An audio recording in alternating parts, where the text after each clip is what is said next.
table parolière, posée sur une étagère en bois d'ébène, à côté du malade imaginaire de Molière.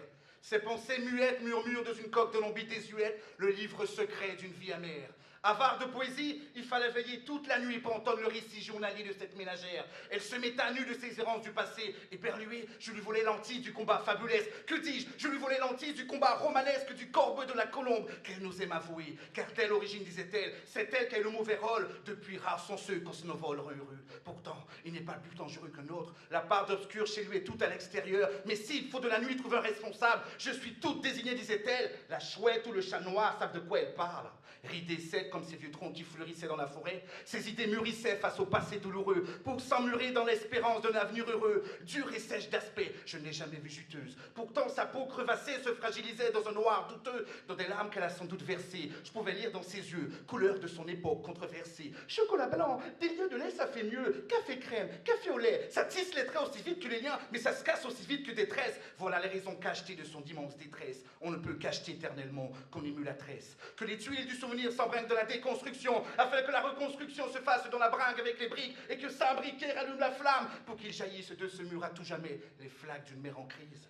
Ridée sec comme ces vieux troncs qui fleurissaient dans la forêt, elle est née aux abîmes Guadeloupe, île de beauté, sa peau est une écorce, le corps de l'arbre que l'on abîme, que l'on écorche, déraciné de ses racines pour le jeter dans l'abîme. Ses cicatrices se sont faites de l'intérieur, la plaie de mer fermée mais se fragilise à vue d'œil. Pourtant, on ne lui avait rien gravé, juste des murmures qu'on fait office de vent, juste des regards qui en disent long, des mots de rose épineux servant de hache et ressurgissent dans ses pensées à la hâte, des idées de noir révolues, pendues à la branche et seigneur, des mots épineux qu'il a traversés dans le temps, l'arbuste droit devenait-elle aussi rosier et plus personne ne pouvait l'atteindre.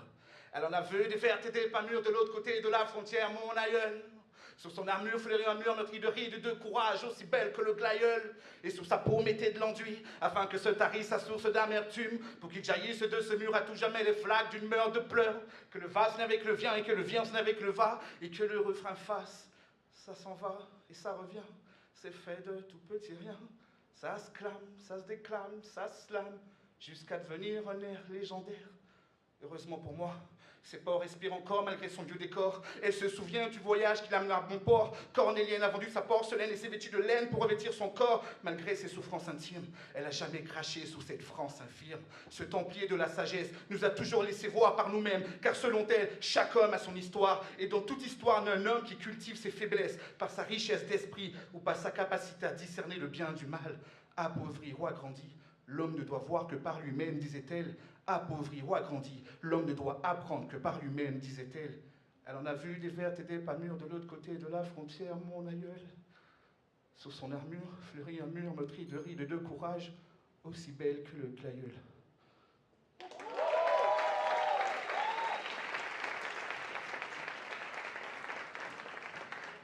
Learn My Jam, levante suas notas juradas.